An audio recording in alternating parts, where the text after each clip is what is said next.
अस्सलाम वालेकुम everyone, I am राहत फ़तेह अली खान, योर्स राहत फ़तेह अली खान।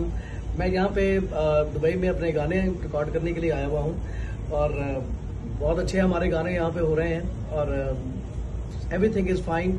और मैं यही आपसे गुजारिश करूँगा कि घटिया अफवाहों पे बिल्कुल भी कान ना धरें। ऐसा कुछ नहीं है जैसा दुश्मन जो है वो सोच रहे हैं, ऐसा कुछ नहीं है। इंशाल्लाह ताला मैं जल्द अपने वतन अजीज में वापस आऊंगा, आप सब लोगों के पास आऊंगा और इंशाल्लाह ताला एक बहुत सुपर हिट गानों के साथ जो है वो आपको महसूस करेंगे। और इंशाल्लाह ताला मैं ऑल ओवर द वर्ल्ड के जितने भी मेरे फैन हैं उनसे मैं ये गुजारिश करता हूं कि घटिया खबरों पे, घटिया अफवाहों पे बिल्कुल कान ना धरें, अपना भी वक्त जाया ना करें और अपने आर्टिस्ट को भी जो है वो इतना जो है वो आप उठा के रखिए। आपने उठाना है तो आपका आर्टिस्ट जो है वो आपके साथ खड़ा है। तो इंशाल्लाह ताला you are my power, my audience, my fans are my power.